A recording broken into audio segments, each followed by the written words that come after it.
নমস্কার।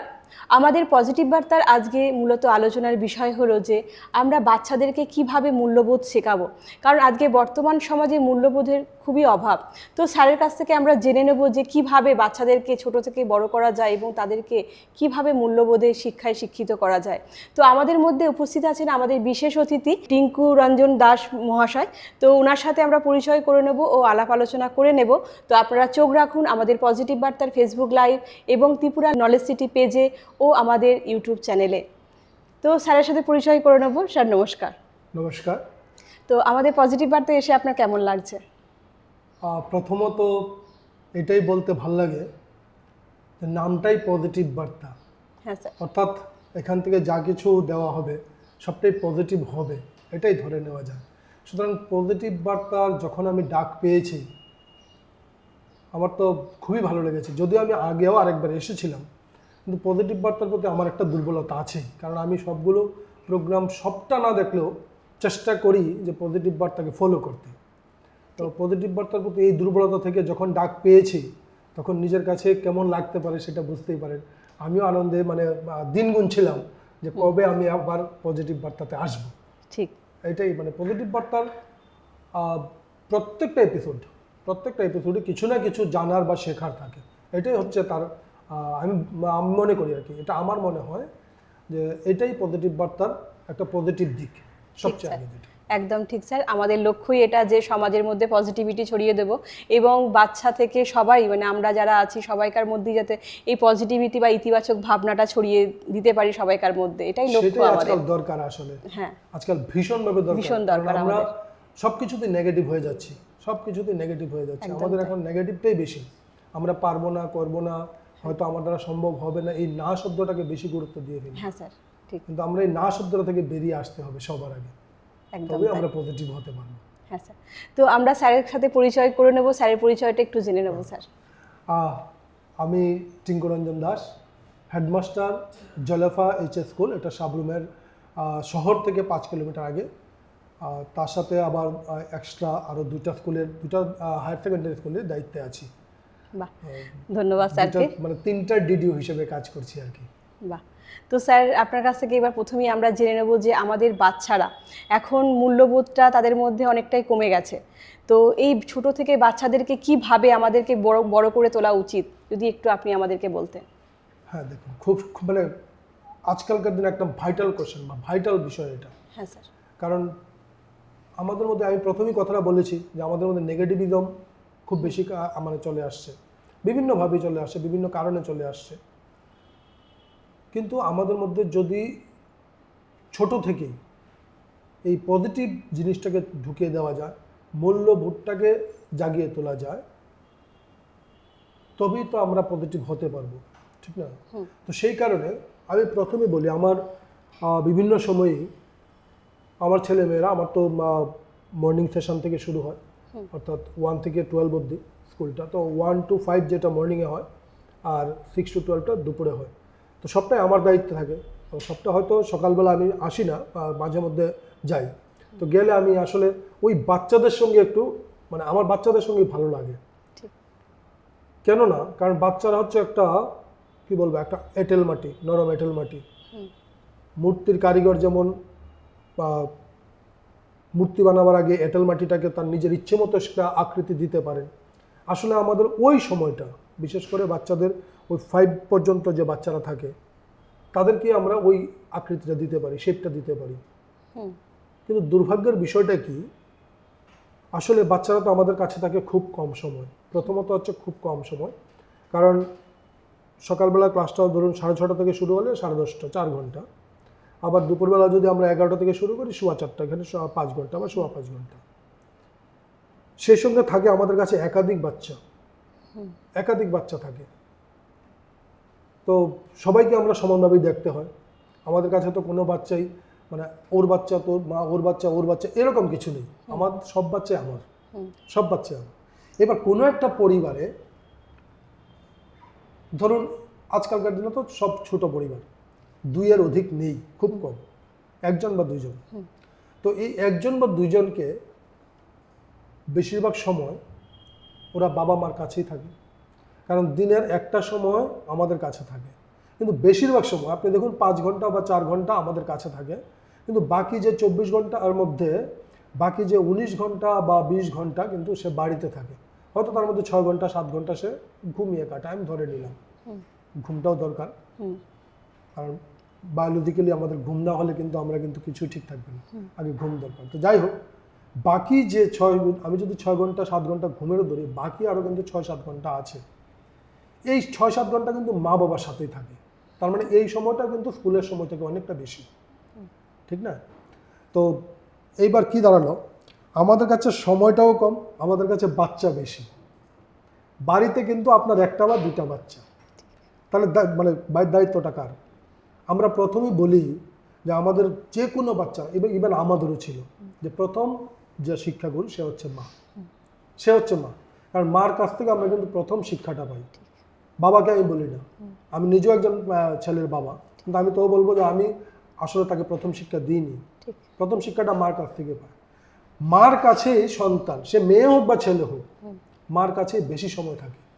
কাজে মাকে আগে, সবচেয়ে আগে মূল্যবোধ জিনিসটা কি সেটা কিন্তু বুঝতে হবে। মা যদি মূল্যবোধটাকে বুঝতে পারেন, সন্তানের মধ্যে অটোমেটিক সেটা আসবে। যেমন ছোটবেলা, আমি একটা উদাহরণ দিয়ে বলি, ছোটবেলা ধরুন বাচ্চাদের একটা স্বভাব, এটা সহজাত স্বভাব আমি বলি। কারোর বাড়িতে গেলে, মানে বেড়াতে গেলে, ওই বাড়িতে কিছু জিনিস দেখলে সেটা বলে আমার। আমার বাচ্চারা সবসময় বলে আমার, মানে অন্য কারোর জিনিস সেটা কিন্তু সে কখনোই ভাবে না। তখন কিন্তু মাই পারেন সেটা বোঝাতে যে এই জিনিসটা তোমার নয়, এই জিনিসটা তার, তোমারটা তোমার বাড়িতে। তাহলে এখানে একটা শিক্ষা। এমনভাবে প্রতিটা পদক্ষেপে, কারণ মার সাথে যতটা বেশি সন্তান থাকে, অন্য কারোর সাথে সন্তান এতটা সময় থাকে না। কাজে মাকে সবচেয়ে আগে মূল্যবোধটা বুঝতে হবে। একদম তাই। তাহলে মা যদি মূল্যবোধ জিনিসটা বুঝতে পারেন, সন্তানের মধ্যে কখনোই খারাপ জিনিস আসবে না, আসতে পারে না। এটা আমার মতে, আমি বিশ্বাস করি জিনিসটাকে। ঠিক, একদম ঠিক। যে কারণে আমি প্রত্যেকটা নারী যারা মানে কোনো না কোনোভাবে সবসময়, মানে প্রত্যেকটা নারী কিছু না কিছু তার মধ্যে সবসময় পজিটিভ দিক আছে, প্রত্যেকটা নারীর মধ্যে আছে। সুতরাং নারী পারে মানে সমাজটাকে সুন্দরভাবে গড়ে তুলতে। একদম তাই। আমি ওই কারণে নারীদেরকে শ্রদ্ধা করি আগে। ধন্যবাদ স্যার আপনাকে। ভুবন একটু অফ করবে। স্যার, এরপর আপনার কাছ থেকে জেনে নেব যে বিদ্যালয় পরিচালনা করতে কি কি চ্যালেঞ্জের মুখোমুখি হতে হয়। দেখুন, আমি এইখানেও কিন্তু পজিটিভ থাকতে চাই।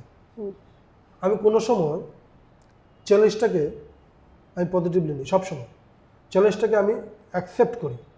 কারণ চ্যালেঞ্জ আপনাকে যে মানে যার মুখোমুখি করবে, এতে আপনি যদি ফেলও হন, বিবেকানন্দ বলেছিলেন যে ফেল হলেও শিক্ষা হয়। ঠিক আছে না? তো আমি যদি চ্যালেঞ্জ তো থাকবেই, জীবনের প্রত্যেকটা পদক্ষেপ আপনার চ্যালেঞ্জ।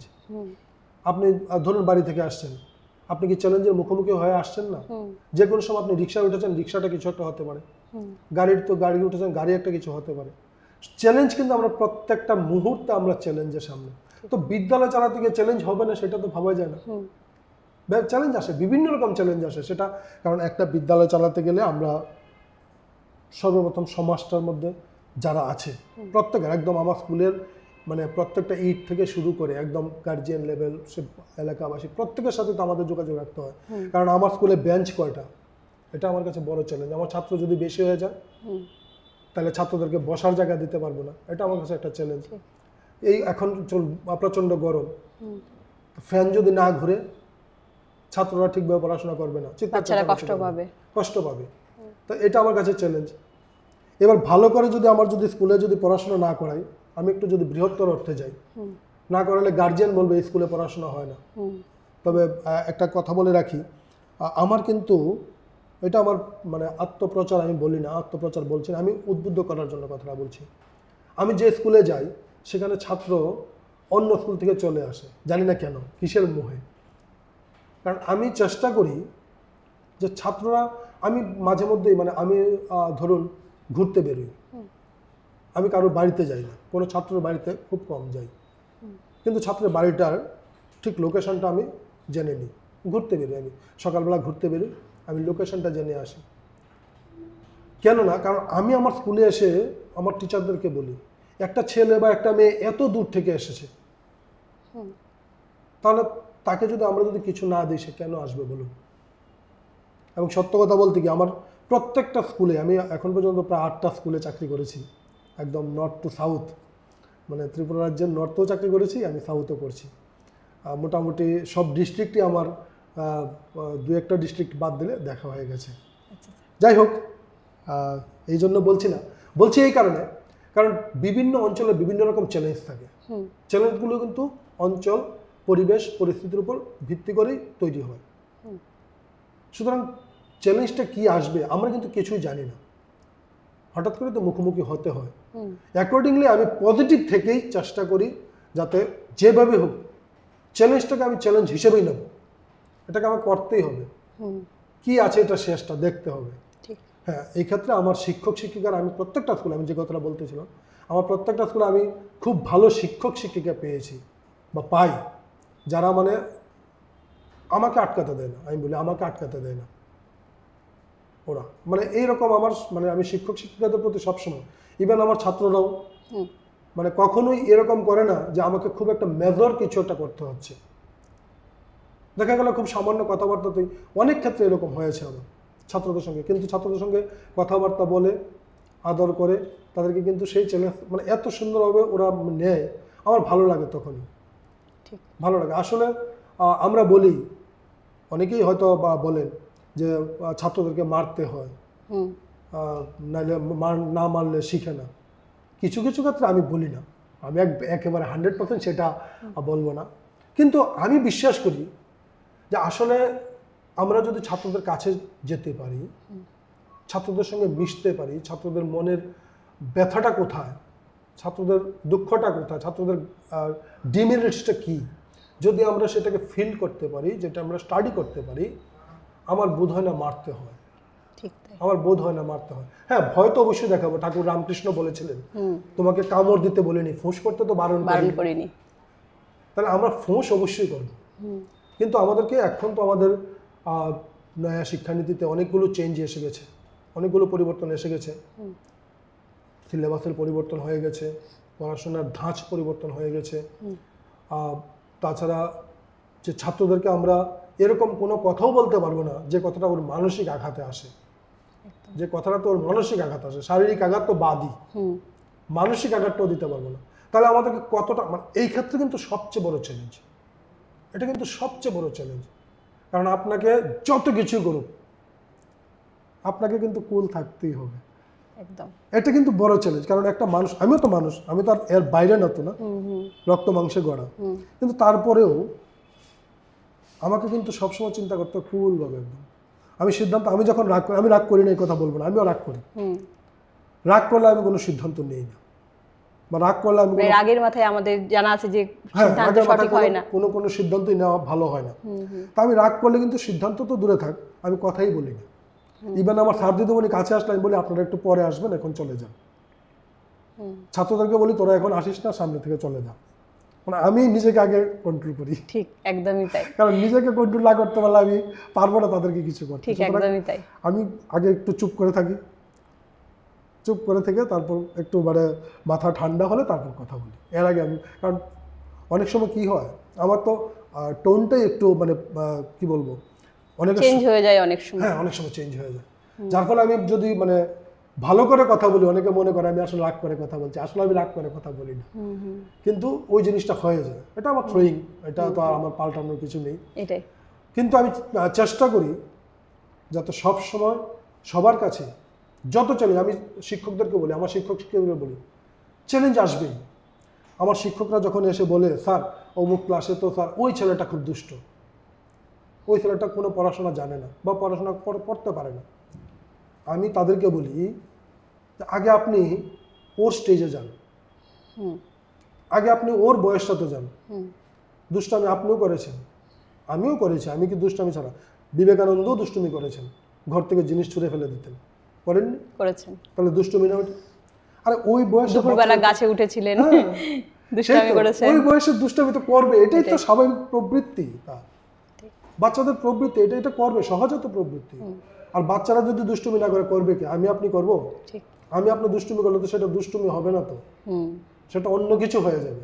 তো বাচ্চারা দুষ্টুমি করবে, বাচ্চারা পড়া পারবে না, নাই পারতে পারে, সবাই তো আর সমান না। ব্রেনটা আমাদের সবার ব্রেন, যদিও মস্তিষ্ক সবার সমান, কিন্তু ব্রেনটা সবার সমান না, সবার সবসময় কাজে লাগে না। তাই আমি আমরা যেটা পারবো সেটা আপনি পারবেন না, আপনি যেটা পারেন সেটা আমি পারি না। যেমন আপনি পজিটিভ বার্তাতে আজকে বসে আছেন, আমি তো পজিটিভ বার্তাতে বসতে পারবো না, ক্ষমতা নেই। সুতরাং প্রত্যেকেরই একটা দিক আছে। আগে আপনি ওই ছেলেটা মেয়েটাকে দেখুন, তার কিউরিসিটিটা কোন দিকে। অনেকে দেখবেন কাগজ দিয়ে কিছু একটা বানিয়ে দেখবেন খেলা করছে, আপনার পড়া শুনছে না, হতেই পারে, আপনি তাকে উৎসাহ দিন, দেখবেন তার শিক্ষাটা শুধুমাত্র পুঁথিগত শিক্ষাটা তো শিক্ষা নয়। তাহলে এইগুলি হচ্ছে চ্যালেঞ্জ। আমি সামাজিক চ্যালেঞ্জের কথা বলছি না, গার্জিয়ানরা আমাদের চ্যালেঞ্জ, সমাজটা আমাদের চ্যালেঞ্জ, এগুলো থাকবেই। ঠিক। কিন্তু স্কুলে আমরা প্রত্যেকটা মুহূর্ত আমাদের সন্তানদেরকে নিয়ে চ্যালেঞ্জে থাকি যে তাকে আমি সঠিক শিক্ষা দিতে পারছি কিনা, এটা হচ্ছে সবচেয়ে বড় চ্যালেঞ্জ।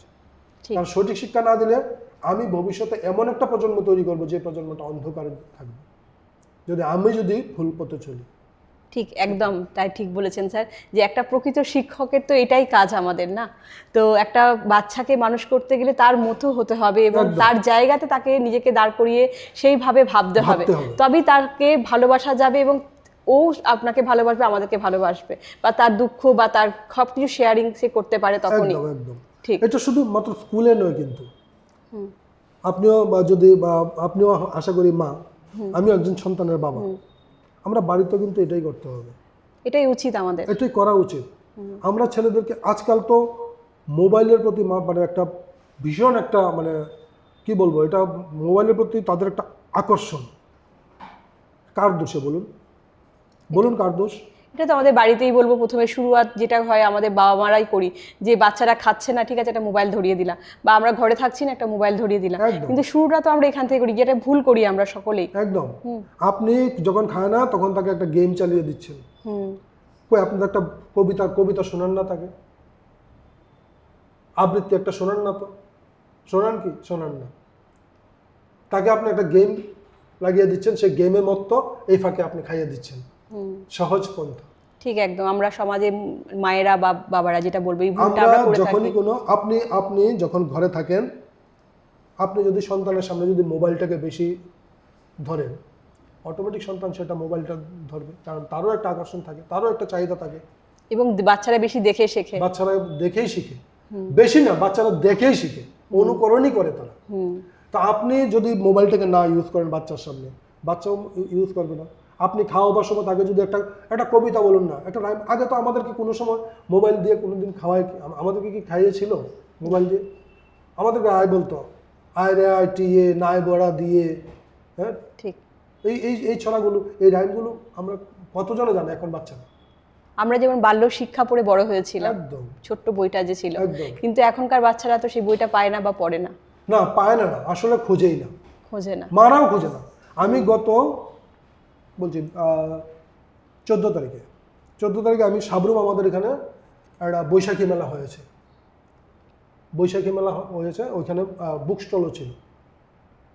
আমি মানে বইয়ের স্টল ঘুরতে ঘুরতে গিয়ে ওই বাল্য শিক্ষা বইটা, সেই মহারানী ভিক্টোরিয়ার ছবি দেওয়া বইটা পেয়েছি, এবং সঙ্গে সঙ্গে আমি 10 কপি কিনে নিয়েছি। আমার কিন্তু দরকার নেই, কিন্তু আমি 10 কপি কিনে নিয়েছি। 10 কপি কিনে আমার মর্নিং সেশনে 5টা দিয়েছি, আমার নুন সেশনে 5টা রেখেছি। 6-7 আমার বাচ্চাদেরকে এইগুলি পড়ান। আমি পরের দিনে গিয়ে আমার দিদিমণি স্যারদেরকে হাতে তুলে দিয়েছি, আগে আপনি এইটা পড়ান। যদি কোনো ছেলে মেয়ে এই বাল্য শিক্ষাটা জানে, বাল্য শিক্ষাটা পড়তে পারে, জীবনে সে কোথাও আটকাবে না, কোথাও না। ঠিক কথা। সে সহজ সরল শব্দ হোক, সে যুক্তাক্ষর হোক, যা খুশি হোক। তাহলে বাল্য শিক্ষা নেই সে কথা বলবো না। আসলে আমরা মা বাবারা খুঁজি না। মা বাবারা তো আগে তো মা বাবা। আমি আবারও বলি মাদের কথা। মা যদি একটা পরিবারে যদি মা যদি তার সঠিক পথে সবসময় থাকেন, মা যদি সঠিক দিশা দেখান, কোনোভাবেই পরিবার অন্যদিকে যেতে পারে না। মায়ের দায়িত্বটা কিন্তু অনেক বেশি, অনেক বেশি। মানে মা শুধু রান্না করে খাওয়ার না, মা শুধু বাচ্চাকে ঘুম পাড়ান না, বাল্য শিক্ষাটাও মাই দিয়ে থাকেন। মাই দিয়ে থাকেন। প্রথম ও আ ক খ কে শিখিয়েছে? মাই শেখায়। মাই শিখিয়েছে। কারণ স্কুলে ভর্তি হওয়ার আগে, আগের দিনে, আমি বর্তমানে কথা বলি না, এখন তো যে যায় ভর্তি হতে পারে, আগের দিনে স্কুলে গেলে জিজ্ঞেস করতো, তুমি ও আ পারো? স্বরবর্ণ জানো কয়টা? ব্যঞ্জনবর্ণ জানো কয়টা? ব্যঞ্জনবর্ণ বলো তো কয়টা? স্বরবর্ণ কয়টা? স্বরবর্ণগুলি বলো। তোমার এক হাতে কয়টা পা, কয়টা নখ, কয়টা আঙ্গুল বলা হতো। তাহলে এই শিক্ষাগুলো কে দিয়েছিল? এগুলো তো ঘরের থেকে মাই প্রথমে দেয়। নিশ্চয়ই শিক্ষক শিক্ষা দেয়নি, স্কুল শিক্ষা দেয়নি, এটা মা শিক্ষা দিয়েছিল। মা হচ্ছে তার প্রথম শিক্ষাগুরু, প্রথম শিক্ষাগুরু। এরপর আমি বলি যারা প্রাইমারি স্তরের শিক্ষক আছে, আমরা নই, আমরা যারা হায়ার সেকেন্ডারিতে আছি, যারা মানে দুপুরের 6 থেকে 12 পরে, আমরা ছাত্রদেরকে গড়ি কি? আমরা তো জাস্ট কি বলবো, ধরুন মূর্তির মুখটা বানিয়েছে, এবার মুখটাকে জাস্ট প্লেন করা, তার মানে একটু গ্লেজ দেওয়া, এটা কাজটা আমরা করি। কিন্তু মুখটা কিন্তু তৈরি করেছে কে? প্রথম যে মানে ওই প্রাইমারি সেকশন। কারণ প্রাইমারি সেকশনে যে সমস্ত শিক্ষক শিক্ষিকা আছেন, ভাবুন তাদের কথা। আপনি একটা ছেলে মেয়েকে সামলাতে পারেন না, তারা কিন্তু 20টা ছেলে মেয়েকে, 40টা ছেলে মেয়েকে সামলাচ্ছে তো। এবং এই সামলানোর পাশাপাশি তাদেরকে শিক্ষাদানটাও করতে হচ্ছে। তাহলে তারা কিন্তু আরো বড় শিক্ষক, মায়ের পরে তারা, এরপর আমরা তো শুধু চাকচিক্য বাড়াই, আর কিছু কাজ নেই। কাজেই আমি বলবো যে ওই জায়গাটা, আমি বারবার এই জায়গাটাতে জোর দিই যে পরিবারের শিক্ষা, বাড়ির শিক্ষা, মায়ের শিক্ষা সবার আগে, সবার আগে। তারপর আপনার মধ্যে যা কিছু আসবে হয়ে যাবে, অটোমেটিক হয়ে যাবে। এটা কেউ আটকাতে পারবে না। ঠিক, ধন্যবাদ স্যার আপনাকে। তো স্যার এরপরে জেনে নেব আপনার কাছ থেকে যে এই যে বাচ্চারা অনেক সময় বিদ্যালয়ে, কিছু বাচ্চা দেখবেন পিছিয়ে থাকে, সবাইকার মস্তিষ্ক তো সমান হয় না, তো কেউ হয়তো একটু বেশি বোঝে বা কেউ একটু কম বোঝে। তো এই যে কম বোঝে যে স্টুডেন্টগুলি বা পড়াটা তৈরি করতে পারে না, তো এদেরকে কিভাবে সামনের সারিতে এগিয়ে আনা যায় সেটা যদি একটু আমাদেরকে বলতেন। দেখুন, আমাদের বিদ্যালয়ে বিভিন্ন পরিবেশ থেকে ছেলে মেয়েরা আসে, বিভিন্ন পরিবার থেকে ছেলে মেয়েরা আসে। তো পরিবেশ অনুসারেই, ওই বললাম আবার শিক্ষাটা কিন্তু পরিবেশ থেকে আসে। এবার যখন আসে, সবাই একরকম হয় না, আর সবাই ফার্স্ট হয় না। সবাই তো ফার্স্ট হতে পারে না, হতে পারে কি? এটা তো হবে না তো। তাহলে সবাই যেহেতু ফার্স্ট হয় না, সবাই সেকেন্ডও হয় না, সবাই থার্ডও হয় না। আজকে বাজারে ধরুন আপনি বেরিয়েছেন, আপনি সবজি কিনবেন, সে যদি ফার্স্ট বয় হতো, সে কি সবজি বিক্রি করতো? সবজি বিক্রি করে কে?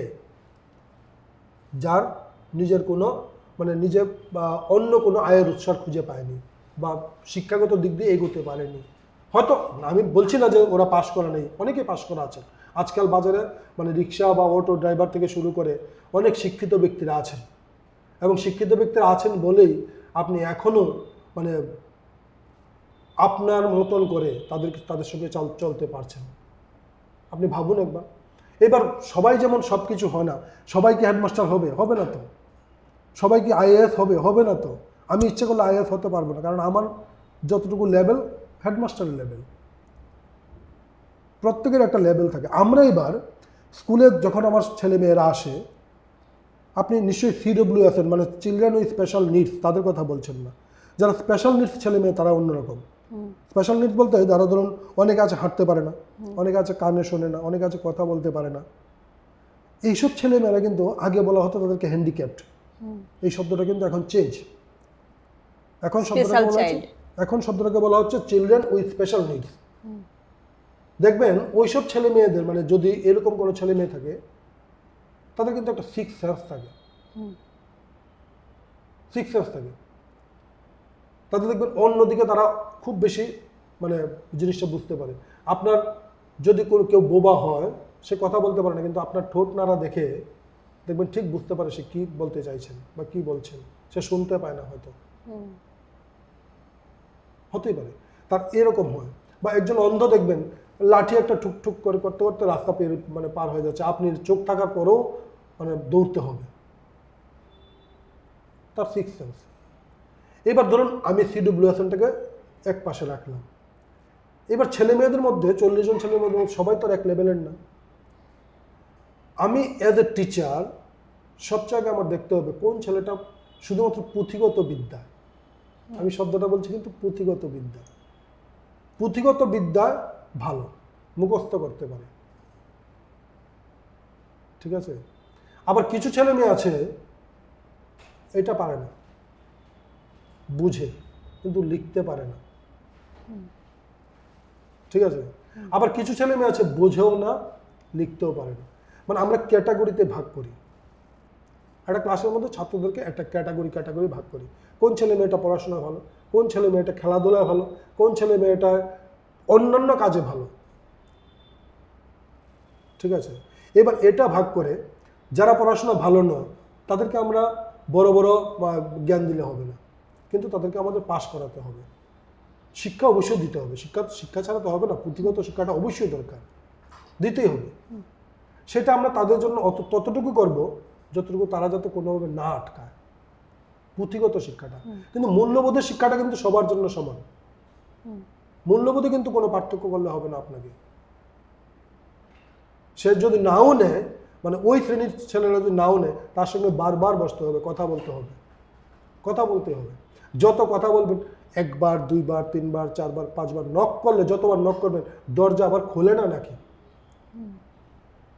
আপনি যদি কারোর বাড়িতে যান, একবার নক করেন খুলেনি, দুইবার নক করে খুলেনি, তৃতীয়বার নক করলে রাগ করে হলেও খুলতে হবে, দরজাটা খুলবে না? ঠিক তেমনি আমরা বারবার তাকে নক করি, নক করতে হবে, বারবার তাকে বলতে হবে যে তুমি এইটা পারো না, কেন পারো না বলো, কি অসুবিধাটা কোন জায়গাতে। তারে জমিন পর সিনেমাটা নিশ্চয়ই দেখেছেন? একদম, হ্যাঁ হ্যাঁ স্যার দেখেছি। সিনেমাটা দেখুন, ছেলেটা অ লিখতে বা ত লিখতে উল্টা লেখে। হ্যাঁ, সেখানে Aamir Khan as a teacher, আমি আমার ছাত্রদেরকে বলি যে এই সিনেমাগুলি দেখবি, দেশভক্তিমূলক সিনেমা দেখবি। সিনেমা তো অবশ্যই, সিনেমা খারাপ নয় তো। আমার হয়তো কোনোদিন সুইজারল্যান্ড যাওয়ার কোনো সুযোগই হবে না, আমি সিনেমা তো সুইজারল্যান্ড দেখে নিচ্ছি, দেখছি না? তাহলে এটা কি পজিটিভ দিক না? একদম। আমার বাচ্চাটা কাশ্মীর কি চিনে না, আমি কাশ্মীর পড়াচ্ছি, আমি ম্যাপ দেখাচ্ছি কাশ্মীর এই, আজকে কাশ্মীর কোথায়, কাশ্মীরে কি হচ্ছে না হচ্ছে। আমি যদি তাকে যদি সিনেমাতে দেখাই যে কাশ্মীরে কি হচ্ছে, বা কোথায় চেন্নাই, কোথায় রাজস্থান, আমি যদি সিনেমাতে দেখাই কি অসুবিধা? আমি তো এগুলো দেখাইতেই পারি। আমি সিনেমা দেখলে দেখি শুধু নেগেটিভ সাইড অনেক থাকে নেগেটিভ। আমি নেগেটিভটা নেবো কেন? আমি একটা সিনেমা থেকে পজিটিভ সাইডটা নেব না কেন? আমি যখন ছাত্রদেরকে মাঝে মধ্যে বলি সিনেমা দেখবি, কোন সিনেমাটা দেখবি? এই সিনেমা দেখবি, কারণ আমি নিজে আগে দেখি, আমি সিনেমা দেখি, দেখার পর আমি বলি ওই সিনেমাটা দেখবি। এই কয়েকদিন আগে একটা সিনেমা বেরিয়েছে, আমি সিনেমার নামগুলি বলছি কারণ সিনেমাগুলো ছাত্রদের জন্য উপকারী। 12 ফেল দেখেছেন কিনা জানি না, দেখবেন।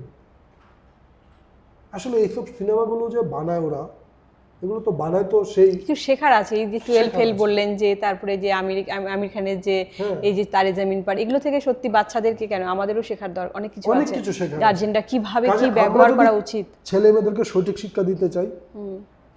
আমরা সব সময় তাদেরকে, আমরা যেটা পজিটিভ ভাবি, আমি তার মধ্যে পজিটিভটাই দিতেই হবে। সবসময় নেগেটিভ বলবো, তোর দ্বারা হবে না, এই শব্দটা সবচেয়ে বাজে। তোর দ্বারা হবে না এই শব্দটা সবচেয়ে বাজে শব্দ। তুমি পারছো না, তুমি পারবে, নেক্সট টাইম পারবে, তুমি বেটার করবে, আরো করবে, ভালো করবে, এখন পারোনি পরে পারবে। কয়েকদিন আগে একটা খবর দেখছিলাম, রাজস্থান না কোথাকার একজন ছেলে মানে ফেল করেছে, কিন্তু বাবা বাড়িতে আসার সময় মিষ্টি নিয়ে এসছে। আরে ফেল করেছিস কি হলো, মিষ্টি খা, আগামীবার পারবি। এই যে পজিটিভ দিকটা, এটা আমরা কতজন আমরা চিনি বা জানি বা শুনি? সবসময় আমরা নাম্বার কম কেন পেয়েছিস, আপনি দেখবেন CBSE-তে 94% পেয়েছে, আরেকজন 99 পেয়েছে, ওই 99 পেয়েছে, তুই 99 পেলে না কেন? আরে ও 99 পেয়েছে বলে আমাকে 99 পেতে হবে? আমি তো মনে করি, আমি আমার সবাইকে বলি যে 60% অ্যাবাভ ইকুয়াল, মানে এবার 90% অ্যাবাভ হোক আর 80% অ্যাবাভ হোক, সবটা ইকুইভ্যালেন্ট টু 60% এবং এটা লিখবার সময় কেউ লেখে না 90%, 80%, 60% প্লাস, 45% প্লাস। এবার 59% পেয়েছে সেটাও সেকেন্ড ডিভিশন, 45% পেয়েছে সেটাও সেকেন্ড ডিভিশন। ডিফারেন্সটা কি? নাম্বার দিয়ে তো একজন যাচাই করা হয় না, যাচাই করার দরকারও নেই। সবাই শুধু নাম্বার পেলেই কি মানে সব কিছু হয়ে যায়? নাম্বার পেয়েও অনেকের অনেক কিছু হয় না, হয় না। কারণ আমি বলি না সবাই এরকম, কিন্তু দেখা গেল একটা ছেলে পড়াশোনাতে খুব ভালো, কিন্তু খেলে না, কোনোদিন মাঠে নামে না, ফুটবল কি জানে না, কাবাডি কি জানে না, গোল্লা ছুট আজকাল অনেকেই জানে না, গোল্লা ছুট কি, বৌমাছি কি জানে না, তো অনেক ছেলে মেয়েরা জানে না। আমি বলি এইসব খেলা খেল, 16 গুটি, বাচ্চারা জানে না, মোবাইলে গেম জানে, তো 16 গুটিটা জানে না। অথচ আমাদের ঐতিহ্যের খেলা কিন্তু এগুলো, ঠিক না? তো আমরা যদি ওই যে ছেলেটা পড়াশোনা একদম খুব ভালো কিন্তু মাঠটাকে চিনে না, তাহলে তার মধ্যে কি হলো? শিক্ষা খুব হলো না তো। এক বালতি জল, আমরা বড় হয়েছি মোবাইল পেয়ে না, আমরা বড় হয়েছি এই খেলাধুলার মাধ্যমে, সঙ্গে পড়াশোনা করে। এক বালতি জল আনতে বললে বালতি কোথায়? আরে প্রশ্ন করিস কেন? বালতিটা কোথা থেকে খুঁজে নে, এটাই তো তোর কাজ। আমি তো তোকে প্রবলেম দিয়েছি, সলভ করার দায়িত্ব তোর। যদি ওইভাবে আমরা বলি, আমরা কি করি বাড়িতে, ওই দেখ ওইখানে আছে, বলবেন না, বলুন খুঁজে দেখ, আছে, ঘরে আছে, যেখানে থাকার কথা সেখানেই থাকে। কিন্তু আমরা ঘরে বসে মা এটা কোথায়, এটা খোঁজ না রে বাবা। কিন্তু এই শিক্ষাটা আমরা দেই না।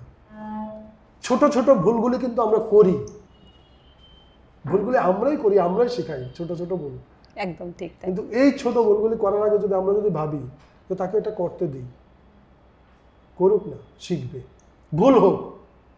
আমি তো ছেলেদেরকে বলি তোরা লেখ, ভুল হবে তো দেখে দেখে লেখ, দেখে দেখে লেখলো লাভ। সুতরাং ওই কাজটি করতে হবে আমাদেরকে। ভুলগুলি কোথায়, ছেলে মেয়েদেরকে কোথায় তার ডিমেরিটটা খুঁজে বের করতে হবে সবার আগে। সব ছেলেরা সমান হবে না, সব মেয়েরা সমান হবে না, কেউ এদিকে ভালো, কেউ ওইদিকে ভালো, কেউ ওইদিকে ভালো। যদি আমরা সেটাকে বের করতে পারি, অবশ্যই শিক্ষা ঠিকভাবে হবে, আমি বিশ্বাস করি এটা। আগে আমাদেরকে খুঁজে বের করতে হবে। আমরা শুধু গদ বাঁধা ক্লাসে গেলাম, একরকম পড়ালাম, পুঁথিগত বিদ্যাটা দিলাম, সেটাই শেষ কথা না, শেষ কথা না। আমি যদি ছাত্র আইডেন্টিফাই করতে না পারি, ছাত্রের মনস্তাত্ত্বিক শিক্ষাটা বুঝতে না পারি, তাহলে আমরা মানে যথার্থ শিক্ষাটা দিতে পারবো না। যথার্থ শিক্ষাটা দিতে গেলে আগে আমাকে ছাত্রটাকে স্টাডি করতে হবে, সে কোন পরিবেশ থেকে এসছে। অনেক পরিবার আছে যে পরিবার ফার্স্ট লার্নার, বাচ্চাটাই ফার্স্ট লার্নার, মা বাবা পড়াশোনা জানে না, হয়তো অন্য কোনো কাজ করে, ইভেন মা পড়া কি সেটাও জানে না, মানে পড়া নিতেও পারে না, তুলতে পারে না। আমি বলি, আমাদের প্যারেন্টসরা মিটিং হয়, আমি আমার মাদেরকে বলি, বাবাদেরকে বলি যে আপনি পড়াশোনা নাই জানতে পারেন, কিন্তু আপনি যদি তার পাশে বসে থাকেন, সে তো অন্তত মোবাইলটা নিয়ে খেলবে না, সে তো অন্তত অন্য কারোর সাথে গল্প করবে না, সে তো অন্য কিছু করতে পারবে না। আপনি রান্না করেছেন, তার জন্য খাবার তৈরি করেছেন, সব কিছু ঠিক আছে, কিন্তু আপনি যদি তার পাশে না বসেন, সে তো ভরসাটাই পাবে না, বিশ্বাসটাই তারা আসবে না। আপনি ভরসাটা, বিশ্বাসটা দিতে পারেন, পড়াশোনা জানতে হয় না। একজন নিরক্ষর মাও বিশ্বাসটা দিতে পারে ছেলেকে বা মেয়েকে, ভরসাটা দিতে পারে। আপনি সিরিয়াল দেখবেন না, আমি বলি টিভি দেখে আপনার কি হবে? আপনি নিজে হয়তো আনন্দ পাচ্ছেন, দুঃখ পাচ্ছেন, যা খুশি পাচ্ছেন, কিন্তু আপনার ছেলেটা তো ওইদিকে শেষ হয়ে যাচ্ছে, মেয়েটা তো শেষ হয়ে যাচ্ছে। কাজে আপনি দেখুন, ছেলে মেয়েটার পড়াটা শেষ হোক, তারপর আপনি সিনেমা দেখতে পারবেন। বিশ্বাস করুন, আমি আমার নিজের জীবন থেকেই বলছি ঘটনাটা। আমার ছেলে যখন ক্লাস 3-তে পড়ে, আমার ঘরে টিভি ছিল, আর ক্লাস 3-তে যখন উঠেছে, আমি টিভিটাকে আমার বোনকে দিয়ে দিয়েছি। কারণ টিভি দেখা মানে আমারও নেশা থাকবে, ওর মারও নেশা থাকবে, তাহলে সেও বেঁচে থাকবে। আমি বোনকে দিয়ে দিয়েছি, যাও টিভি নিয়ে নাও। সে যখন 12 পাস করেছে, তারপর আমি টিভি আমার ঘরে নিয়েছি।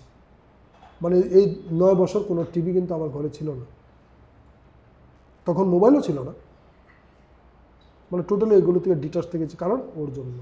ঠিক। আজকে আমার ছেলে ইঞ্জিনিয়ার, এমটেক করছে। তো মানে আমি ভগবানের কাছে কৃতজ্ঞ যে এখন অবধি মানে আমার ছেলের কাছে কোনো নেগেটিভ আমি কিছু পাইনি। এটা মানে কেন আমি আমার কৃতিত্ব নিই না, আমি দিই তার মাকে কৃতিত্বটা। আমি তো জাস্ট পেছন থেকে ফিনান্স মিনিস্টারের মতন টাকা দিয়ে গেছি, ঠিক আছে এটা লাগবে, এটা করো, এটা লাগবে, এটা আনো, আজ এনেছি। তবুও আমাদের সমাজে বাবাদের ভূমিকাও কম থাকে না, অনেকটাই। সেটা তো আপনি ভরসা, আপনার ভরসা, কারণ পেছনে একটা লাঠি লাগে, যার উপর আপনি দাঁড়াবেন, যার উপর আপনি ভরসা করবেন, সেটা অবশ্যই লাগে। আমরা কি মানে বাবা হলে কি হবে, আমি আমার বাবার উপর ডিপেন্ড করেছি না? বাড়িতে দাদু থাকলে দাদুর উপর ডিপেন্ড করে না নাতিরা? করে তো। কাজে বড়রা তো সবসময় বট গাছের মতন, এই ছায়াটা যতক্ষণ থাকবে দেখবেন আপনার আর কোনো মানে ভয় নেই।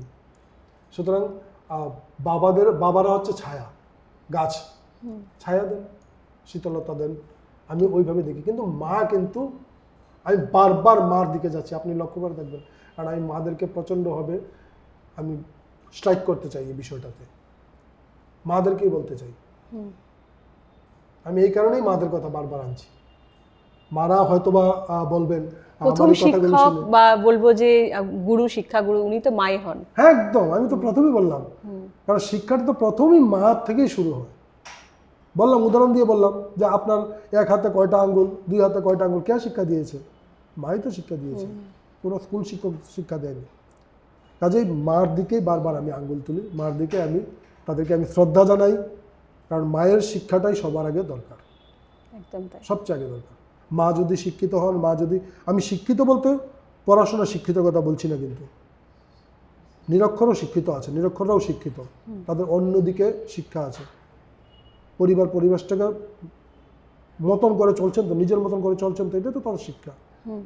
হয়তো মানে পুঁথিগত শিক্ষা নেই, ডিগ্রি নেই, ঠিক না? কাজে পুঁথিগত বিদ্যা বা ডিগ্রিটাই সব শিক্ষা নয়। শিক্ষাটা আমাদের বিভিন্ন দিক থেকে হয়।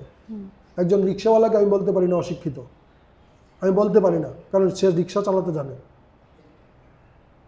একজন সবজি বিক্রেতাকে আমি বলতে পারি না অশিক্ষিত, কারণ সে সবজি বিক্রয় কীভাবে করতে হবে, কীভাবে তার লাভটা করতে হবে সে জানে। মাছ বিক্রেতা দেখবেন আপনি মাছের ওজন করে, আপনি হিসাব করতে করতে সে 3 বার হিসাব করে নিয়ে নেবে কত টাকা হয়েছে। তাহলে সে কি শিক্ষিত না? ঠিক। সবারই কোনো না কোনো একদিক, হয়তো পুঁথিগত বিদ্যাটা নেই, ডিগ্রিটা নেই, সার্টিফিকেটটা নেই, কিন্তু শিক্ষিত, প্রত্যেকটা মানুষ শিক্ষিত, প্রত্যেকটা মানুষ শিক্ষিত, নাহলে সমাজটা থাকতো না তো। অশিক্ষিত নই কেউ অশিক্ষিত নয়। আমরা যদি কেউ বলে থাকি যে অশিক্ষিত, এই শব্দটাকে আমি বলি অশিক্ষিত শব্দটাই অশিক্ষিত, অশিক্ষিত শব্দটাই অশিক্ষিত, সোজা কথা বলি, কারণ এমন কেউ নেই অশিক্ষিত। ধন্যবাদ স্যারকে, খুব সুন্দর আমাদের আলোচনা চলছে, এবং আলোচনা কেমন লাগছে আপনাদের অবশ্যই কমেন্ট করে জানাবেন। তো এরপর স্যারের কাছে, স্যার নিজে শুধু শিক্ষকতা লাইফে শুধু মানে সবাইরে মানে বাচ্চাদেরকে ছাত্রদের গড়ে তুলছে তাই নয়, উনি এর পাশাপাশি কবিতা লেখেন। হ্যাঁ, তো আমরা শুনে নেব স্যারের কাছ থেকে একটা কবিতা। আচ্ছা, কবিতা, হ্যাঁ কবিতা লিখি, অনেকদিন ধরেই কবিতার জগতে আছি। এই ইতিমধ্যে আমার 6টি বইও, কাব্যগ্রন্থ প্রকাশিত হয়ে গেছে। যাই হোক, কবিতা শোনাচ্ছি, জাস্ট একটা ছোট্ট কবিতা শোনাচ্ছি, এবং কবিতাটা আমার এই কথাগুলির প্রেক্ষিতেই এবার মাকে না বলে বাবাকে বলছি। কবিতাটাকে বলেছি, নাম দিয়েছি চাহিদা, খুব ছোট্ট কবিতা, মাত্র 5 লাইন বা 6 লাইন, বেশি বড় না। কোনোদিন জানতে চেয়েছো বাবার নিডস কি? বাবাদের কোনো চাহিদা নেই, তারা শুধু জানতে চায় সন্তানটা মানুষ হলো কিনা। আর এটা চাইতে গিয়েই সব কিছু হারিয়ে বাবারা নিঃস্ব হয়ে যান। কবিতাটা এতটুকুই। আমি বলতে চেয়েছি, দেখুন আমি আপনার কথা অনুসারে বলছি যে আপনি বলেছেন বাবাদেরও একটা ভূমিকা আছে, ওই ভূমিকাটাই জাস্ট। বাবা দূর থেকে শুধু চান যাতে আমার সন্তানটা যাতে মানুষ হয়, সরাসরি কিন্তু ওনার কোনো কিছু নেই, কিন্তু বাবার একটা নিডস আছে, চাহিদা আছে। বাবার কেউ আমরা চাহিদা ছাড়া না। আমরা বলি, আমি আরেকটা কবিতা পড়ব, কারণ আমরা বলি যে আমরা সবাই স্বার্থহীন বা স্বার্থহীন হতে চাই। আমি এই কথাটা বলি না। স্বার্থ নেই কার? মায়েরও একটা স্বার্থ আছে। আমার কথাটা শুনতে খারাপ লাগবে আপনার। মায়েরও একটা স্বার্থ আছে, বাবাদেরও একটা স্বার্থ আছে। সন্তানকে মানুষ করি, কেন মানুষ করছি? কেন মানুষ করছি বলুন? যে বাচ্চাটা বড় হয়ে সে আমাদেরকে দেখবে। এই স্বার্থটা আসছে নাকি না? একদম তাই। এখানে স্বার্থটা আছে কিনা বলুন? ঠিক। কারণ আপনি আগেই ভেবে নিয়েছেন আমাকে তাকে এমনভাবে মানুষ করতে হবে, শিক্ষা দিতে হবে যাতে সে বড় হয়ে আমাকে দেখে, আমার বৃদ্ধাবস্থা যাতে সে আমাকে যত্ন করে। তাহলে এটাই তো আপনার স্বার্থ। একদম তাই। তাহলে মা কোথায় স্বার্থহীন? আমরা কেউই স্বার্থহীন ভাবে সমাজে নেই। কেউ নেই, কেউ নেই। সবারই আপনি যে কাজটা করছেন পেছনে একটা কিছু না কিছু লক্ষ্য আছে। ওই লক্ষ্যটাই তো স্বার্থ, ওই উদ্দেশ্যটাই তো আপনার স্বার্থ, এই উদ্দেশ্যটা পৌঁছাটাই তো আপনার স্বার্থ। তাহলে স্বার্থহীন কেউ নেই, ঠিক কিনা? একদম ঠিক স্যার। তো ইতিমধ্যে আপনি এরকম স্বরচিত কবিতা তো আপনি অনেক লিখেছেন, এরকম কতগুলি বই আপনি এরকমভাবে লিখেছেন? আমার ইতিমধ্যে এখানে আছে 6টা বই। ছায়াপথের পথিক, আশা করি ছায়াপথের পথিক, ভ্রান্ত পথের পথিক, বিজন পথের পথিক,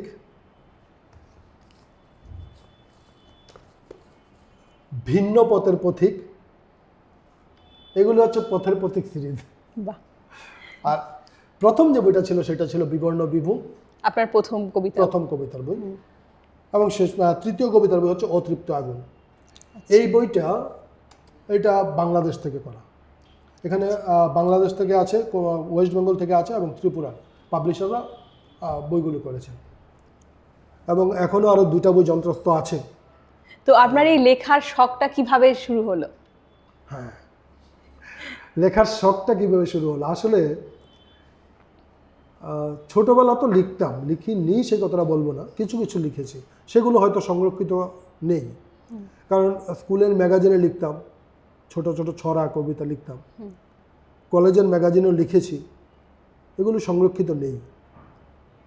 কিন্তু যখন ইউনিভার্সিটিতে পড়ি তখন কি করে যে হঠাৎ করে একদিন মনে হলো আসলে আমি খোয়াইয়ের ছেলে, বেসিক্যালি আমি খোয়াইয়ের ছেলে। আচ্ছা। তো খোয়াই তো সংস্কৃতির শহর, সবাই জানে। মানে ওইখানে আপনার প্রত্যেকেই একটা সময়, জীবনের একটা সময়, সে নাটক হোক, কবিতা হোক, গান হোক, কোনো না কোনো কিছুর সঙ্গে যুক্ত হয়ে যায়। কোনো সংস্থার সঙ্গে যুক্ত না হলেও নিজে থেকে করবে, কাউকে না কাউকে ফলো করে। আমিও হয়তো মনের অজান্তে এরকম মানে আমার শিক্ষকদেরকে ফলো করতাম, ওনারা কবিতা লিখতেন, আমিও তখন থেকে লেখা শুরু করি। তখন হয়তো লেখাগুলো খুব কাঁচা ছিল, লিখে লিখে স্যারকে দেখাতাম, স্যার বলতেন চেষ্টা কর চেষ্টা কর। মাঝে মধ্যে রাগ হতো না তা নয়, যে এত কষ্ট করে লিখলাম ভালো বলেন না।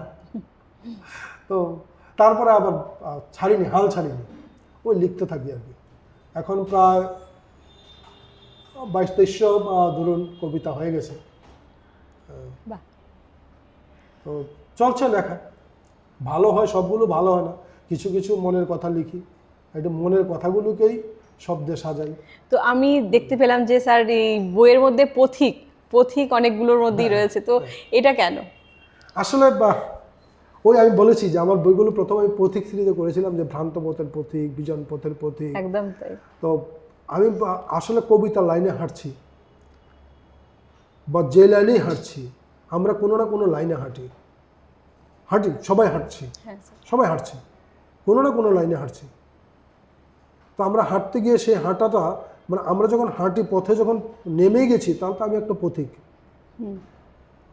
সে যেই পথেই থাকি না কেন, যেই পথেই হাঁটি, আমরা কোনো না কোনো পথের পথিক।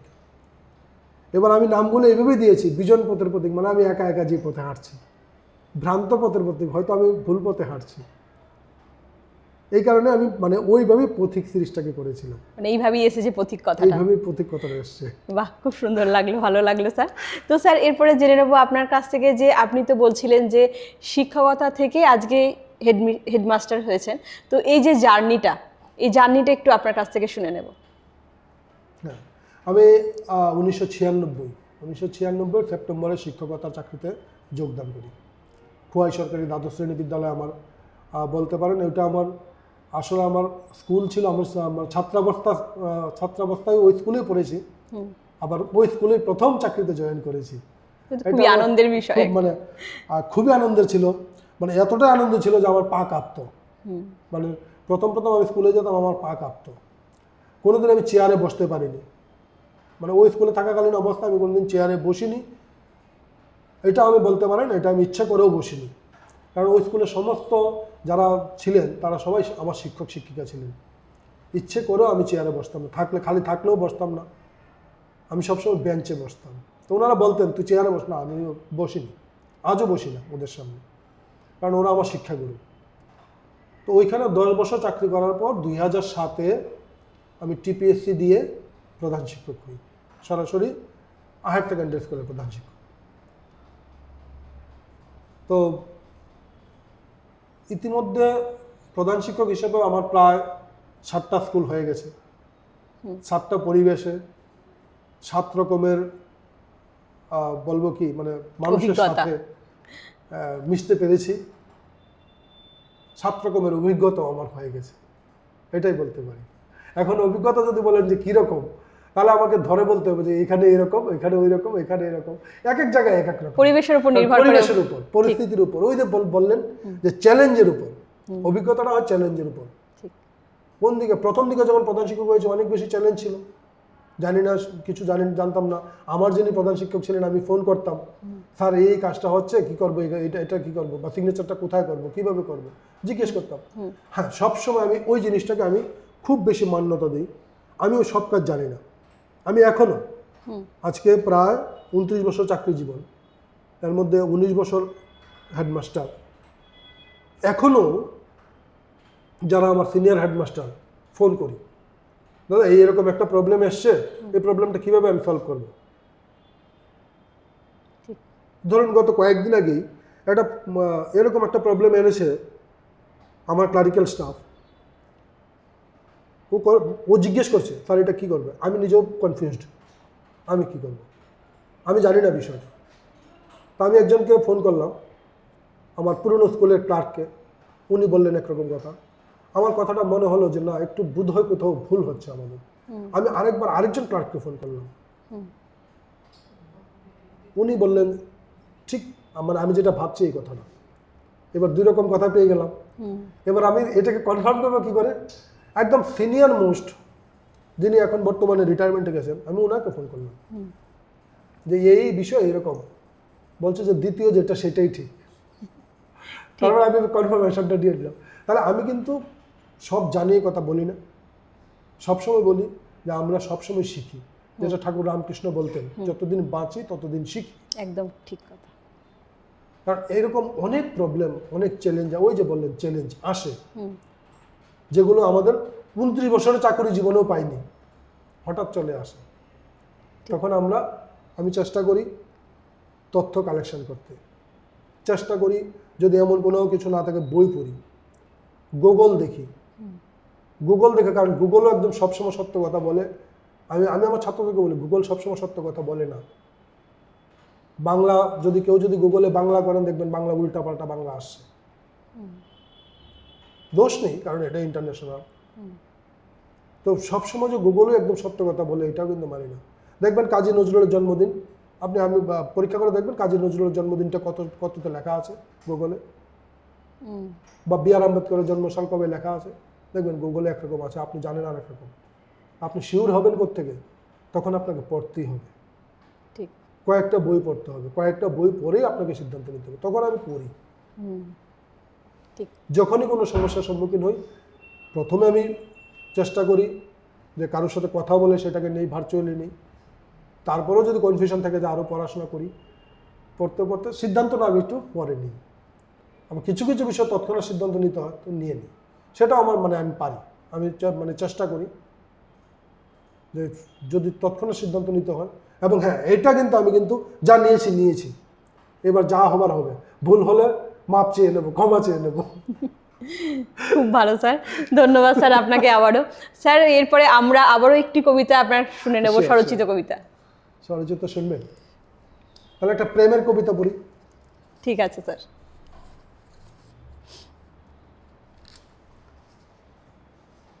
তবু তোমাকে চাই, কবিতার নাম।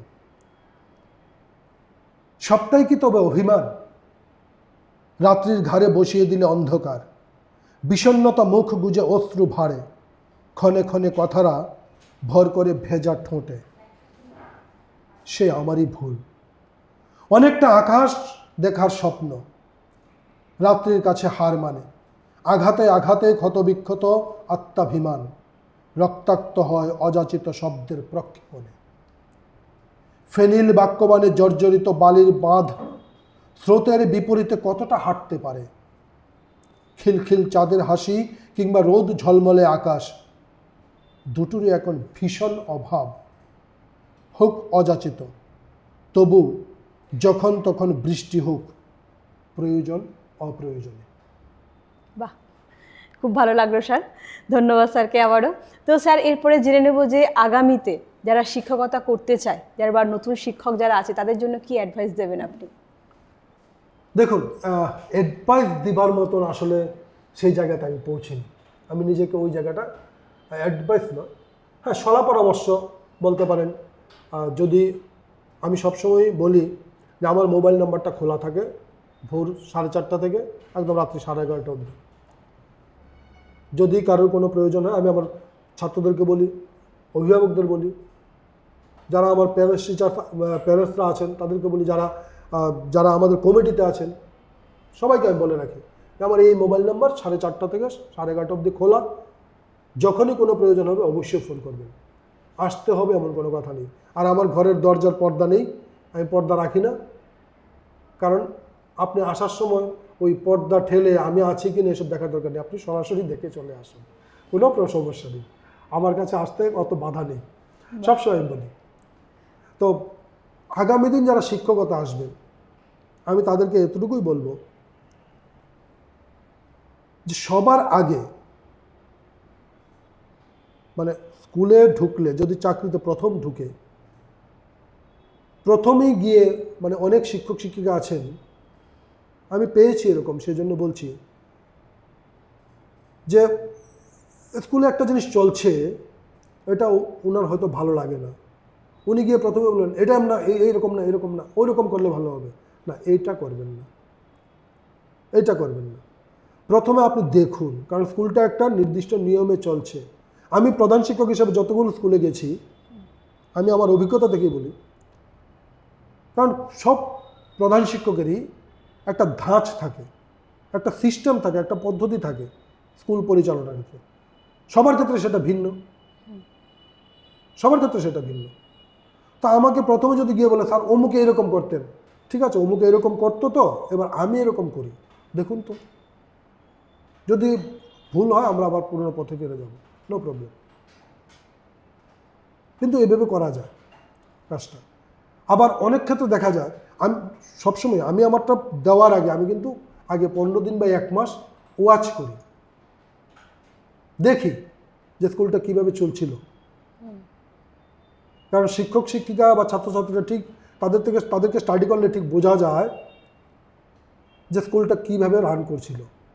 এরপর আপনি আপনার যদি কোনো সিদ্ধান্ত থাকে, যদি কোনো মত থাকে, সেটাকে আপনি প্রয়োগ করুন। কিন্তু সবার আগে আপনি যদি স্টাডি না করেন, নিজেরটাকে প্রয়োগ করতে চান, সেটা ভুল হতেই পারে, দ্বন্দ্ব চলে আসবে, একটা ফিকশন হবে। তো প্রথমে যদি আপনি ফিকশন তৈরি করেন, আপনার চলার পথ সুগম হবে না, তো সুগম হবে না। কাজে এই জায়গাতে আপনাকে স্টাডি করতে হবে। যারা প্রথমেই চাকরিতে ঢুকবেন তারা প্রথমে আগে স্টাডি করবেন। আপনার ছাত্রকে স্টাডি করুন, আপনার সহকর্মীদের স্টাডি করুন, পরিবেশটাকে স্টাডি করুন, এলাকাটাকে স্টাডি করুন, তারপর আপনি চেষ্টা করুন আপনি আপনার মতো করে সাজাতে। এটা হচ্ছে প্রথম কথা, এটা হচ্ছে প্রথম কথা। দ্বিতীয় কথা, ছাত্রদেরকে ছাত্রদের মতো করে ভাববেন, ছাত্র হয়ে ভাববেন। খুব বড় একটা কথা এটা। কারণ ছাত্রদেরকে যদি আমি মাস্টার ডিগ্রি পাস করা, বিএড করা, আমি যদি আমার জ্ঞানটা যদি একজন 6-এর ছাত্রকে দিই, সে নেবে না তো, নেবে কি? নেবে না তো। আমাকে যেতে হবে 6-এর লেভেলে। আমার পড়াশোনাটা ঠিক আছে, আমার শিক্ষাটা ঠিক আছে, কিন্তু এই শিক্ষাটাকে আমি ওইখানে প্রয়োগ করতে পারবো না। তাদের মতো করে, তাদের হয়ে, তাদের সমান হয়ে একদম তাদেরকে শিক্ষাটা দেবে। অর্থাৎ ছাত্রদেরকে ছাত্রদের মতো করে ছাত্র হয়েই শিক্ষা দিতে হবে। আর কোনো ছাত্রকে বলবেন না যে সে খারাপ, কোনো ছাত্রকে বলবেন না। আমি নিজেও বলি, কোনো ছাত্রকে আমি বলি না কোনোদিন সে খারাপ। আমি সব শিক্ষকদেরকেও বলি যে কোনো ছাত্রকে খারাপ বলবেন না, কারণ ওইটাই তার মধ্যে নেগেটিভিজম ক্রিয়েট করে, নেগেটিভিজমটা তৈরি করে। কারণ স্যার তো জানেই আমি খারাপ, এবার আমি যা খুশি করলে কিচ্ছু হবে না, দিলাম তো আমিই ঠেলে তাকে। এবার আমি যদি বলি বাবা তুই এটা কেন করেছিস, এটা করাটা ভুল কিনা শুদ্ধ তুই নিজে বল, ঠিক হলো কিনা।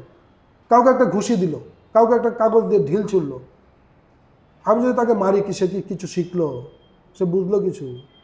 বুঝলো। আমি যদি বলি যে তুই যে ঢিলটা ছুড়লি এতে তার কি হলো, এবার তুই ভাব, এবার তোর উপর একটা ঢিল পড়লে কি হবে। বা গাছের পাতাটা ছিঁড়লি, তোর যদি আঙুলটাকে একটু মুছতে দিই কীরকম লাগবে? গাছের পাতাটা, গাছটাও তো একটা জীব, তাহলে গাছটার কীরকম লাগতে পারে? সে শব্দ করতে পারে না বলে তার পাতাটা ছিঁড়ে ফেলবি, একবার হলেও ভাববে। তাহলে আপনি ওইভাবে তাকে শিক্ষাটা দিতে হবে। যদি দিতে পারেন, আমি মনে করি শিক্ষক সবচেয়ে আগে, শিক্ষার্থীরা হচ্ছে তার বিচারক। স্টুডেন্টস আর দ্য বেস্ট জাজ অফ এ টিচার। একজন স্টুডেন্টই বলতে পারে শিক্ষকটা ভালো কি খারাপ। এটা আমিও বলেছি, আপনিও বলেছেন। আপনি আপনার ছাত্রাবস্থায় যান, ফিরে যান, দেখুন আপনি বলেছেন না ওই স্যারের পড়া ভালো লাগে না, চল একটু ঘুরি। আমরা বলেছি এরকম, বলিনি এরকম না। বা ক্লাসে বসে থাকলে ওই স্যার পড়াচ্ছেন আর আমি এদিকে খেলছি বা ঢিলাঢিলি করছি, ছোড়াছুড়ি করছি, কারণ ওই স্যারা বা ওই দিদিমণি মিশতে পারেননি ছাত্রের সঙ্গে, আমার সাথে মিশতে পারেননি। আমি যদি মিশে যাই তার সাথে, সে কখনো এটা করতে পারবে না। মিশতে হবে, ছাত্রদের সঙ্গে মিশতে হবে, তাকে বুঝতে হবে। যদি সেটা পারেন, অবশ্যই আপনি একজন সাকসেসফুল টিচার হতে পারবেন, আমি মনে করি সেটা। একদম ঠিক স্যার, ধন্যবাদ স্যার আবারও আপনাকে। তো আমরা অনুষ্ঠানের একেবারেই শেষ পর্যায়ে চলে এসেছি, তো স্যারের কাছে আমরা আরও একটি কবিতা শুনে নেব স্যার। আচ্ছা, কি শোনাই? আচ্ছা, এবার একটা জীবনবোধের কবিতা পড়ি। হ্যাঁ, ঠিক আছে স্যার। আমার কবিতাগুলো মূলত প্রত্যেকটা কবিতাতে একটা মেসেজ দেওয়ার চেষ্টা করি। প্রেমের কবিতা হলে প্রেমের কবিতা তো একটা মেসেজ থাকবে, কিছু না কিছু একটা থাকে। মূলত আমার অভিজ্ঞতা থেকে বা চেষ্টা করি যাতে কবিতাগুলোতে একটা মেসেজ অন্তত থাকতে, কি থাকবে সেটা পড়তে পড়তে বুঝবে বা পড়লেই বোঝা যাবে, কিন্তু মেসেজ একটা থাকবেই, সে যাই কিছু হোক না। যাই হোক,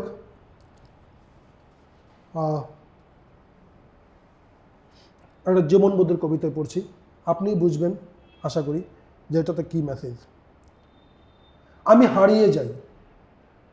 হারিয়ে যাই শৈশবের কলরব কোলাহলে, লুকিয়ে চিমটি কাটার দলে।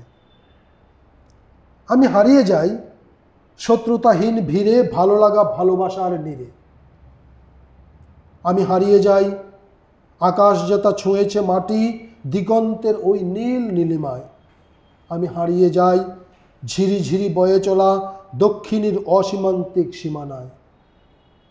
আমি হারিয়ে যাই বিকেলবেলায় একসাথে গোল্লাছুট আর বৌমাছির খেলায়।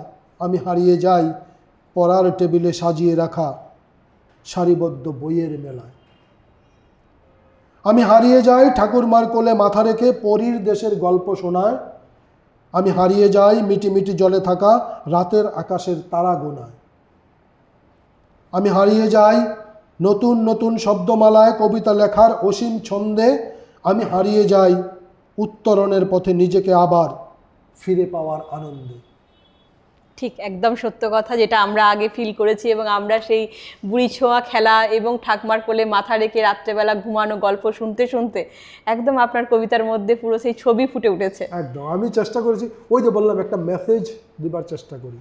ঠিক, যে আসলে আমরা ওই মোবাইলের সময়টা, এখন তো যেখানে মানে মোবাইল এত বেশি এগিয়ে গেছে, কম্পিউটার ল্যাপটপ এত বেশি এগিয়ে গেছে, আমাদের ছেলেমেয়েদেরকে ধরে রাখাটা অত্যন্ত কঠিন। আমি বলি কঠিন। একদমই। কিন্তু আমরা ধৈর্যচ্যুত হলে হবে না, আমাদেরকে তাদের ঠাকুমার গল্পে নিয়ে যেতে হবে, আমাদেরকে সেই গোল্লাছুট বৌমাছির খেলায় নিয়ে যেতে হবে, আমাদেরকে সেই লুকোচুরি খেলায় নিয়ে যেতে হবে। আমরাই পারি সেই জায়গায় তাদেরকে নিতে। আর এই কারণেই আমাদের সেই পজিটিভ বার্তা, একদম। যে পজিটিভ বার্তার মাধ্যমে বাচ্চাদেরকে মোবাইল থেকে দূরে সরিয়ে, টিভি থেকে দূরে সরিয়ে, শুধু তাই নয়, নেগেটিভ থেকে দূরে সরিয়ে, বলবো না দূরে সরিয়ে, না নেগেটিভ থেকে দূরে সরিয়ে, নেগেটিভিজম থেকে দূরে, কারণ এখানে তো আমরা নেগেটিভটা বেশি দেখি, নেগেটিভটা বেশি দেখি, পজিটিভের থেকে নেগেটিভটা আকর্ষণটা আমরা বেশি করি, বা বাচ্চারা বেশি করে, তারা বোঝে না অতটা, তো ওই কারণে তারা বুঝতে পারে না যে কোনটা ভালো কোনটা আমার জন্য খারাপ হবে। তো এই জন্য আমরা বলবো যে তাদেরকে পজিটিভের ভাইবে নিয়ে যেতে বা পজিটিভ ভাবধারার মধ্যে নিয়ে যেতে, কি করে আমরা নিয়ে যাব সেই চেষ্টায় আমাদের থাকবে, এবং আমাদের এই অনুষ্ঠান এই জন্যই।